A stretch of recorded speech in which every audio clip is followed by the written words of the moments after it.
Donc on va lire les versets de la Bhagavad Gita. Donc c'est à la page 143. C'est le 5e chapitre, verset 18.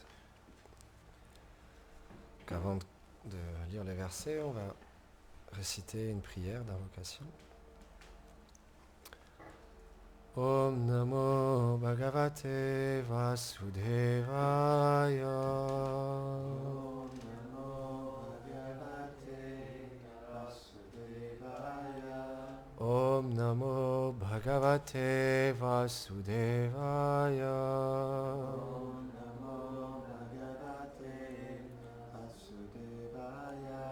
Om Namo Bhagavate Vasudevaya. Om Namo Bhagavate Vasudevaya. Vidya Vinaya Sampane Vidya Vinaya Sampane Brahmane Gavi Astini Brahmane Gavi Hastini Shuni Cheva Svapakecha Sunichaiva Swakakesha Pandita Samadachina. Pandita Samadarshina. Traduction.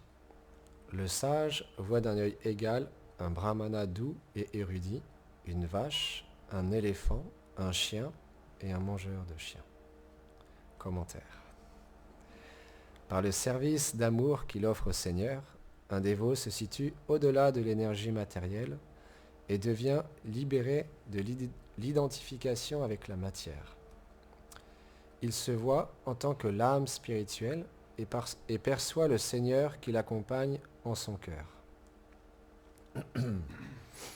Il perçoit également que l'âme est située dans le corps de tous les êtres vivants et que le Seigneur est aussi présent en eux.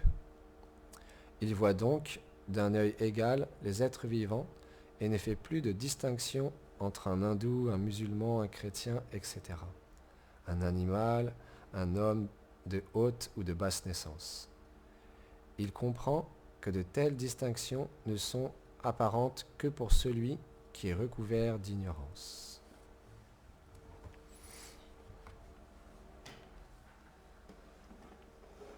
Om Agyanati Mirandasya Gyanam Janam Sharakayam Shakshum Niritam Yena Tasmae Shri Gurave Namaham Namam Vishnu Padaya Krishna Preshtaya Bhutare Shrimati Bhakti Vedanta Swami Niti Namine Namaste Sarasvati Deve Gauravani Pracharine Nirveshesha Shunyavadi Pashyatya Reshatarine Jaya Shri Krishna Chaitanya Prabhu Nityananda Shri Advaita Gadadhar Shivasadi Gaura Bhakta Vrinda Hare Krishna Krishna Krishna Hare Hare Hare Rama Rama Rama Hare Hare Vrindaye Tulasi Devyaye Priyaye Keshavasya Cha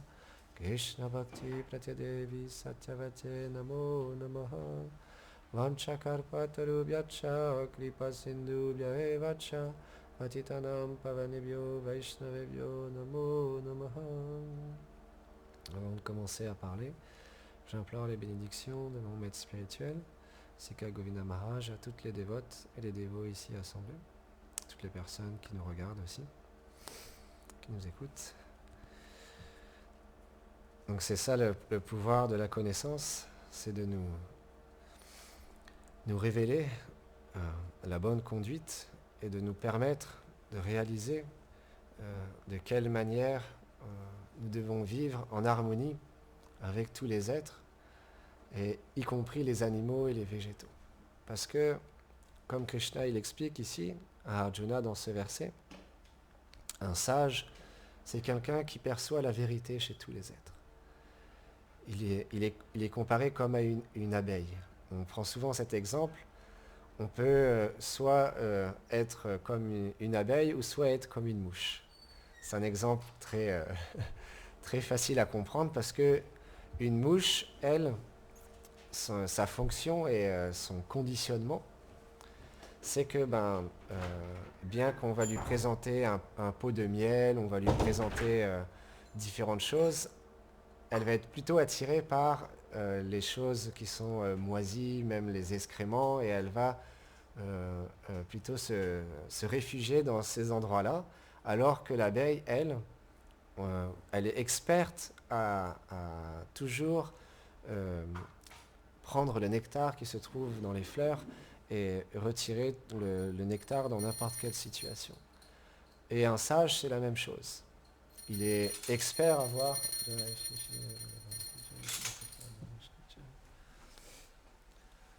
voir ce qu'il y a de bon en l'être vivant, à voir ce qu'il y a de merveilleux, et à toujours voir du coup la vérité chez l'être vivant. Parce que l'âme, elle est faite d'éternité, de connaissance et de félicité. Donc la réalité de chacun d'entre nous, elle est merveilleuse. Elle est extraordinaire et elle est emplie de joie et de félicité. Ça, c'est la réalité qu'on est véritablement.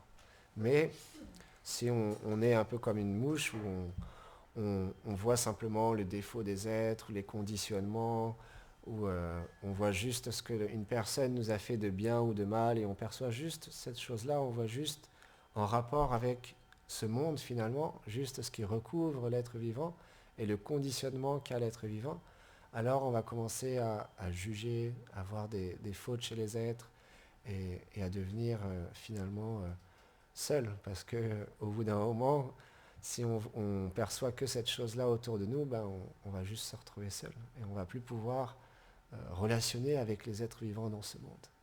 Alors qu'un sage, lui, il perçoit la vérité chez les êtres vivants. Il voit toujours la réalité de l'âme. Et l'âme, elle est éternelle, emplie de félicité et emplie de connaissance, comme on expliquait. C'est ce que Krishna il enseigne dans la Bhagavad Gita. Il a dit ça à Arjuna dans les premiers versets. La Bhagavad Gita, c'est un texte sacré qui a plus de 5000 ans. Et pourtant, même au jour d'aujourd'hui, quand on lit un verset comme celui-ci, alors c'est le flambeau de la connaissance. Il réveille la vérité qu'il y a en nous et il réveille la vérité qu'il y a chez les êtres. Parce que cette connaissance, comme elle est transcendantale, elle est donnée directement par Dieu lui-même. Alors, elle a toujours une puissance, quel que soit le temps, le lieu ou les circonstances. C'est ça la puissance des textes spirituels, des textes transcendantaux.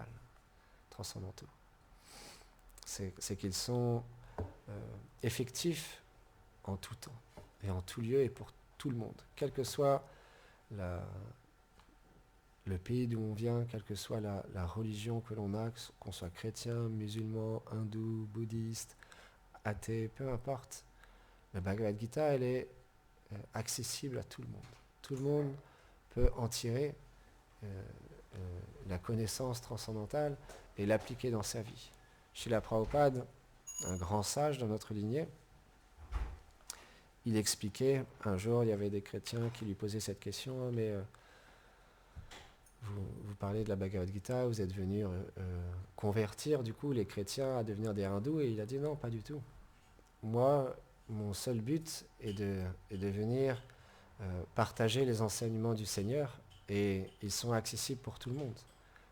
Et vous êtes chrétien, très bien, restez chrétien, mais mettez en application les enseignements du Seigneur dans votre vie.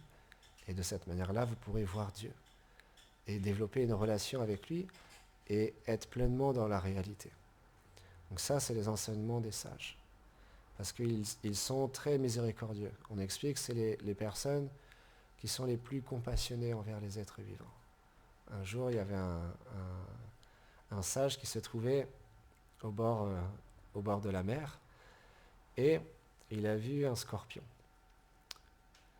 qui était en train de se noyer dans l'eau. Et du coup, par compassion, parce que c'est la nature d'un sage d'être compassionné envers tous les êtres vivants, il est allé récupérer le scorpion et il l'a placé sur la terre ferme. Mais le temps qu'il le prenne dans sa main et qu'il le pose sur la terre ferme, le scorpion, il a piqué. Parce que c'est la nature du scorpion de piquer, de se défendre. Quand il a peur, il se défend. Et même dans toutes circonstances, un scorpion, il attaque. Et il pique. Et ça fait très très mal, une piqûre de scorpion. Donc le sage, naturellement, il a relâché le scorpion quand il a piqué.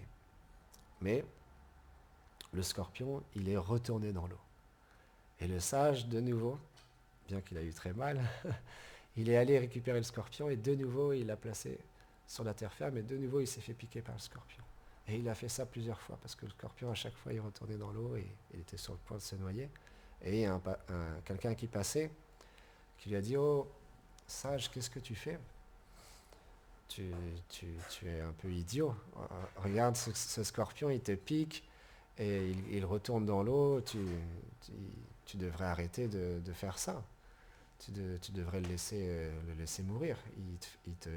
Il te pique en plus à chaque fois que tu essaies de le sauver. » Et il lui a expliqué, en fait, moi, j'ai la possibilité de choisir de rester compassionné ou de plus être compassionné, de changer ma nature, mais lui, il n'a pas cette possibilité-là. Parce que dans son corps de scorpion, alors sa nature, elle devient comme instinctive. C'est comme un pigeon, on a beau faire ce qu'on veut, il remuera toujours la tête en avant, en arrière. C'est le conditionnement d'un pigeon. Un scorpion, c'est son conditionnement de piquer. Donc il ne peut pas changer son conditionnement. Mais lui, le sage non plus, il ne souhaitait pas changer sa nature qui est d'être compassionné envers tous les êtres vivants. Donc naturellement, il désirait continuer à aider cette personne. Et donc les sages, la plus grande compassion qu'ont les sages, c'est de transmettre cette connaissance, de partager dans ce monde des textes sacrés ou des enseignements qui nous permettent d'avoir un fil conducteur dans notre vie de tous les jours pour être en parfaite harmonie et en paix intérieure et découvrir notre réalité. Ça, c'est la fonction des sages, des grands maîtres de notre lignée, c'est qu'ils ont écrit des textes transcendantaux qui révèlent la nature de ce monde, la nature des êtres vivants et le moyen pour pouvoir sortir du cycle des morts et des renaissances et de se réaliser spirituellement. Et dans cet âge, dans l'ère dans lequel on vit, il y a un moyen qui est très facile, qu'on appelle le chant des mantras. Donc qu'est-ce que c'est un mantra ? C'est une vibration spirituelle, transcendantale, qui permet de se connecter à la source de l'amour, au divin, au Seigneur suprême, qu'on appelle en sanskrit Krishna. Krishna qui veut dire l'infiniment fascinant, celui qui fascine tous les êtres de par sa beauté. Parce que il y a beaucoup d'êtres dans ce monde qui peuvent se proclamer Dieu et jouer comme le rôle d'être Dieu, d'être le Créateur et d'être celui qui est à l'origine de toute chose. Il y a des personnes qui se trichent eux-mêmes et qui trichent les autres en pensant et en prétendant qu'ils sont Dieu. Mais dans les textes védiques, dans les textes sacrés, il y a d'innombrables descriptions qui sont faites pour révéler la nature et la beauté du Seigneur suprême. Et naturellement pour pouvoir reconnaître qui est Dieu. Et Krishna lui-même, il a révélé à Arjuna sa forme universelle, où il a dévoilé en fait qu'il était l'origine de toute chose, que tout émanait de lui et qu'il était celui qui crée, qui maintient et qui détruit. Et de cette manière-là, il a montré à tous les êtres qu'on ne peut pas se faire tricher par n'importe qui. Si quelqu'un prétend être Dieu, il suffit juste de lui poser la question, crée quelque chose tout de suite, puisque tu es Dieu. Alors, voilà, crée quelque chose, mais sans utiliser de matériaux. Parce que utiliser la matière de ce monde pour pouvoir fabriquer une table ou fabriquer un micro ou une horloge, ça c'est possible. On peut manipuler les éléments, les réunir ensemble pour créer des objets. Mais créer quelque chose sans rien à disposition, ça, il n'y a que Dieu qui peut faire ça. Et bien évidemment, dans les textes védiques, il y a toutes les incarnations du Seigneur, toutes les les événements, les apparitions, où le Seigneur, il vient par compassion dans ce monde pour révéler ses enseignements et sauver les êtres de leurs conditions. Donc nous, dans notre pratique spirituelle, on pratique les chants de mantra quotidiennement. Et c'est des chants qui sont tellement puissants, qui permettent d'éveiller dans notre vie de tous les jours des qualités merveilleuses, comme l'humilité, la compassion, la non-violence, le respect, et tellement d'autres qualités. L'amour, la joie, la félicité, tellement de qualités. Et c'est quelque chose qui est graduel. C'est comme se guérir d'une maladie. On prend le médicament le premier jour, on le prend le matin, le midi, le soir, le lendemain, on se dit bon, ben, ça marche pas. Mais on continue quand même parce qu'on a reçu l'instruction du docteur de prendre le traitement pendant 7 jours. Alors on continue, on le prend le deuxième jour, le troisième jour, le quatrième jour, le cinquième jour, le sixième jour, le septième jour. Et parce que on a reçu le traitement d'un docteur qui est compétent dans son domaine, alors au bout d'un certain temps, on guérit de la maladie à travers les médecines qui nous ont donné, qui nous a donné le médecin. De la même manière, les chants de mantra nous permettent aussi de graduellement, jour après jour, d'éveiller la réalité, la compassion et toutes ces qualités qu'il y a en nous, de découvrir qui nous sommes, comme Govinda partageait hier. C'est une question qui est tellement essentielle, tellement importante de comprendre qui suis-je. Qui suis-je véritablement? Est-ce que je suis juste ce corps fait de matière qui va devoir un jour mourir, ou est-ce que je suis quelqu'un d'autre? Et dans la Bhagavad Gita, il y a les réponses à cette question. Donc, Krishna, il explique, tu es une âme spirituelle qui n'a pas de commencement, qui n'a pas de fin, qui n'a jamais été créée, tu ne mourras jamais. Tu es éternel, non né et manifesté de ma personne. Ça, c'est notre nature en tant qu'âme spirituelle. C'est ce que nous sommes véritablement. Et les chants de mantra nous permettent graduellement de vivre à ce niveau-là, vivre au niveau de l'âme. Et dans un premier temps, bien évidemment, quand on réalise qu'on est une âme spirituelle, alors, comme explique Krishna ici dans ce verset, on réalise que tous sont aussi des âmes spirituelles. Qu'un chien est une âme spirituelle, qu'une vache est une âme spirituelle, dans un corps de vache, dans un corps de chien, que ma sœur, elle est une âme spirituelle dans un corps de femme, et je suis une âme spirituelle dans un corps d'homme, et j'agis dans ce monde, et je subis les réactions de mes actes, ce qu'on appelle le karma, les actions bonnes et moins bonnes qu'on accomplit dans ce monde qui font qu'on a un certain conditionnement, que l'âme, elle se retrouve dans un certain corps, plus ou moins fonctionnel et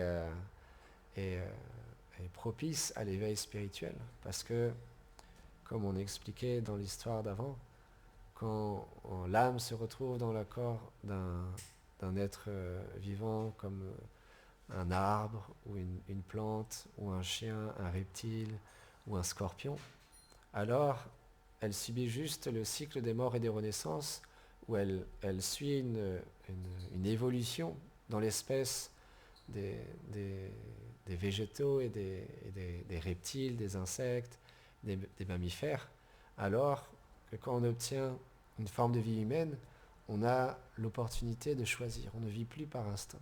Les animaux, ils se défendent, ils se reproduisent, ils s'accouplent et ils mangent. Ça et ils dorment. Mais la conscience humaine permet de pouvoir se poser des questions, permet de pouvoir faire des choix dans notre vie et de faire des bons choix ou des mauvais choix. On peut soit se dégrader ou soit s'élever.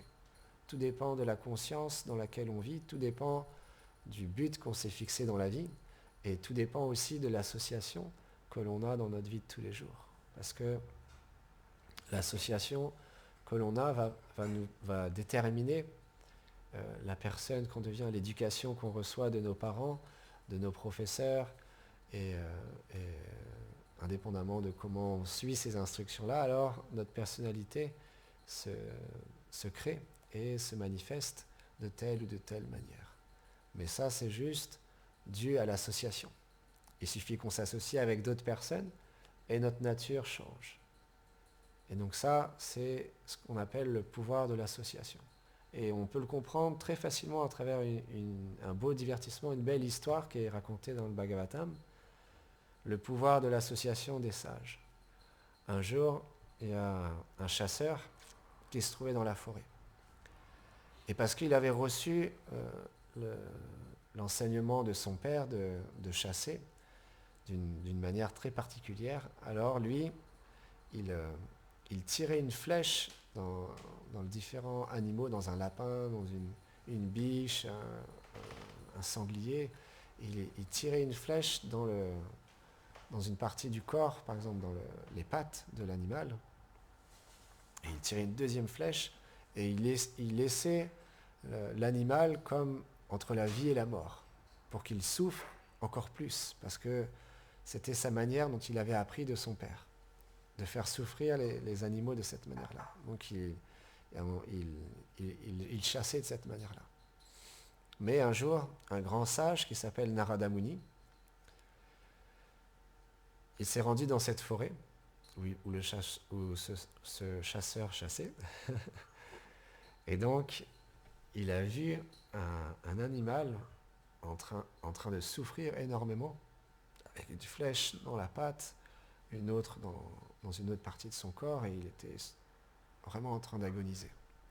Et parce que, comme explique ce verset, un sage, il a la compassion pour tous les êtres vivants. Donc il s'est demandé, qui a bien pu faire cette chose horrible de faire souffrir une autre entité vivante? Alors il a continué à avancer, il a vu un deuxième animal dans la même condition, en train de souffrir exactement pareil. Et donc il a continué à avancer dans la forêt, et là il a vu, derrière un arbre, une personne avec une apparence vraiment très sombre, des yeux rouges, et vraiment, rien qu'en voyant cette personne, on pouvait voir qu'il souffrait beaucoup dû aux réactions de ses actes.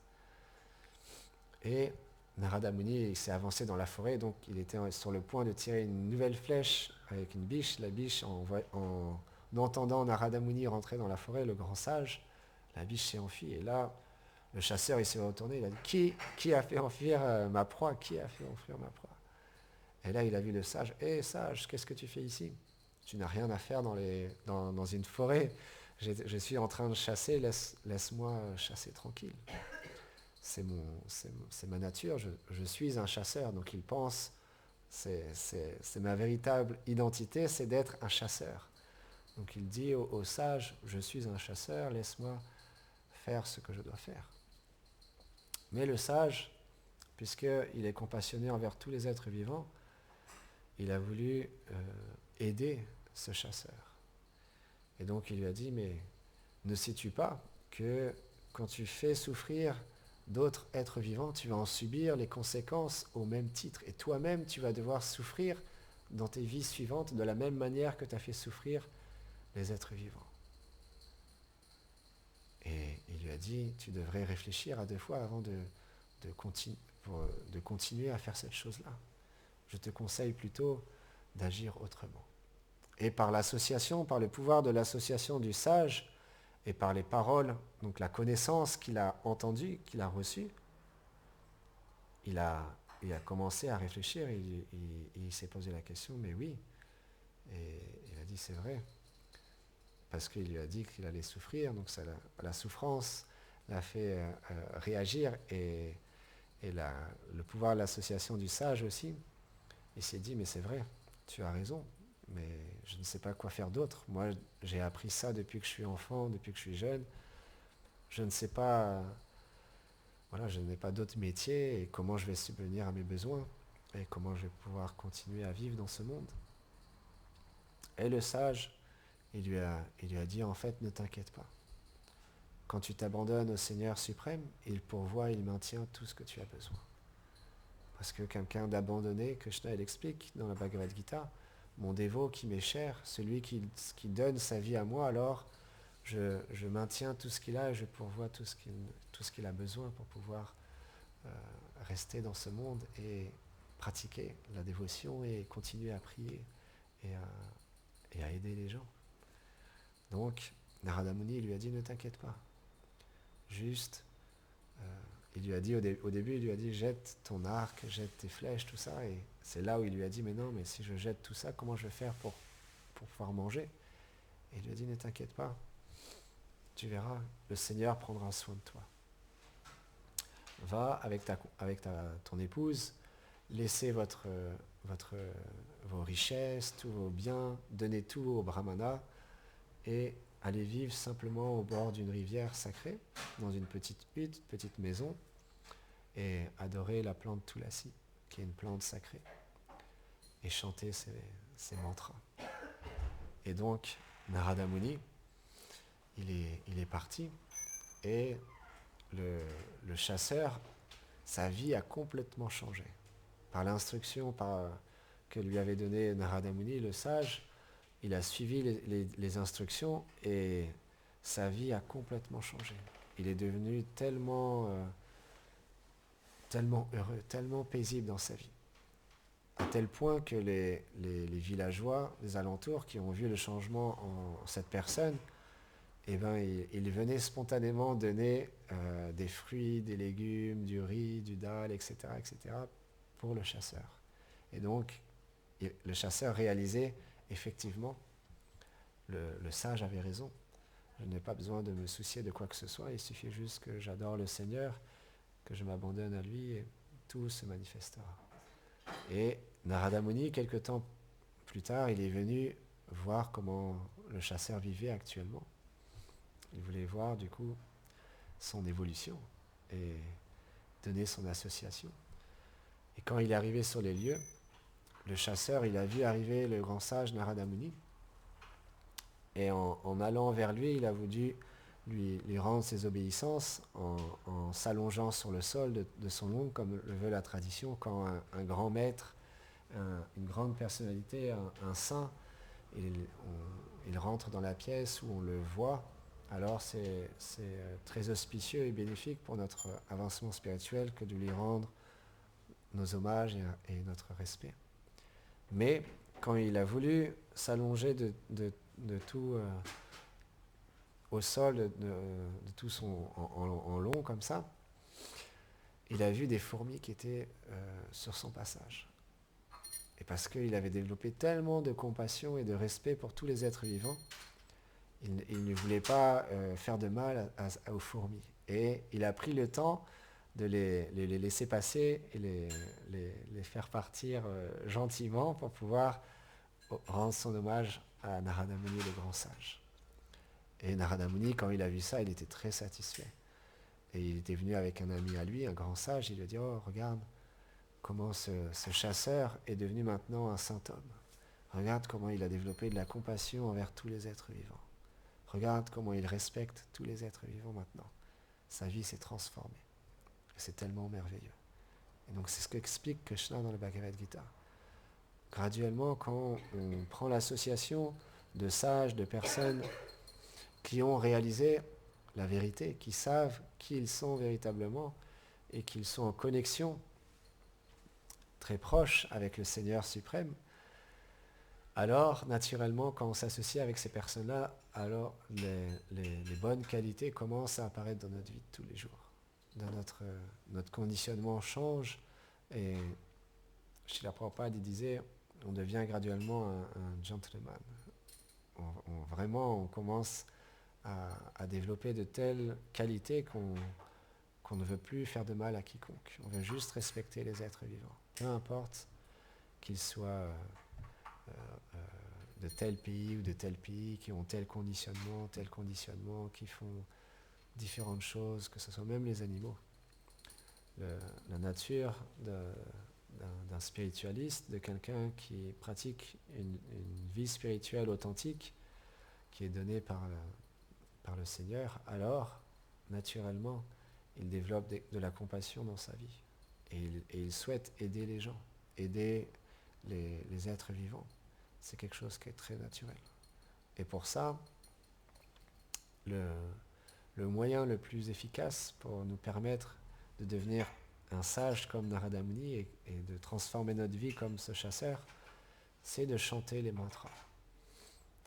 En sanskrit, on dit Hare Nama, Hare Nama, Hare Nama Eva Kevalam, Karo Nashti, Vanashti, Anyatam. Il n'y a pas d'autre moyen, pas d'autre moyen, pas d'autre moyen que de chanter, de chanter, de chanter ces mantras. Et ces mantras sont composés simplement de 3 mots. Hare, Krishna et Ram. C'est le mantra qu'on chante le plus. Parce qu'il est le Maha Mantra, le plus grand de tous les mantras. C'est comme quand on désire quelque chose dans notre vie, naturellement, on va prendre ce qu'il y a de plus merveilleux. On va pas choisir quelque chose qui est moins joli ou qui est moins pratique pour notre vie. S'il y a quelque chose de vraiment plus joli, on va naturellement aller vers cette chose-là. De la même manière, le Maha Mantra, le mantra le plus grand, le plus puissant, il est expliqué dans les textes védiques, c'est ce Maha Mantra qu'on a chanté tout à l'heure. Hare Krishna, Krishna Krishna, Hare Hare, Hare Rama, Rama Rama, Hare Hare, qui est composé de ces 3 mots, Hare, Krishna et Rama. Et à travers la récitation de ces noms du couple divin, Radha et Krishna, alors l'amour s'éveille dans notre cœur et graduellement on vit en harmonie dans ce monde et on respecte tous les êtres. Et on peut soi-même aider les gens aussi à découvrir cette douce réalité. Parce que tout le monde cherche l'amour. Il n'y a personne qui souhaite rester malheureux, qui souhaite rester dans la souffrance, la frustration ou la maladie. On souhaite être dans la félicité, être dans la joie et dans l'amour. Parce que c'est la fonction naturelle de l'âme. Ce qui n'est pas naturel, c'est justement d'être dans cette souffrance, d'être dans cette tristesse ou d'être dans cette dépression. Ce qui est naturel, c'est d'être dans la joie, la félicité et l'amour. Parce que dans le Bhagavatam, c'est expliqué Save Pumshan Parodalmo Yato Bhakti Adokshaje Yatma Suklasidati Save Pumshan Parodalmo Yato Bhakti Adokshaje Yatma Suklashidati Aituki Yapatiyata. L'occupation suprême pour l'âme est celle qui le conduit à servir le Seigneur avec amour et dévotion. C'est ce pourquoi nous sommes faits, c'est pour avoir une relation intime avec le Seigneur suprême, empreinte d'amour. Et quand on se connecte à la source de l'amour, naturellement, on développe de l'amour pour tous les êtres vivants. Parce qu'il est l'origine de cet amour, il est l'origine de notre personnalité, de qui nous sommes. C'est lui qui nous a créés. On prend souvent l'exemple d'une belle Ferrari. Imaginons qu'on place, on va dans une décharge, mais comment on appelle ça, une casse, là où il y a différents morceaux des voitures, des véhicules. Il y a une roue dans un coin, il y a les moteurs dans un autre rayon, tout est un peu éparpillé à droite à gauche, et on placerait une bombe dans une casse, et quand la bombe explose, alors le résultat de l'explosion, c'est qu'il y a une Ferrari flambant neuve, rouge, hyper puissante, qui fonctionne parfaitement, qui apparaîtrait. Donc ça, c'est la théorie que ce monde a été manifesté simplement dû à une explosion, à un Big Bang, qu'il se manifeste de lui-même. Et toute la création qui est si parfaitement agencée et créée, si on regarde, si on observe juste la nature et comment la nature fonctionne, c'est tellement parfait, tellement précis et tellement merveilleux qu'on ne peut pas douter qu'il n'y a pas une intelligence divine derrière cette création. Ce n'est pas possible. Et comment donc ce monde qui est tellement sophistiqué pourrait être apparu simplement d'une explosion? Donc, les sages nous expliquent que le Seigneur, qui est le créateur, celui qui maintient et celui qui détruit, suivant les âges qui se succèdent, il y a différents cycles, donc on pourra expliquer dans une autre conférence.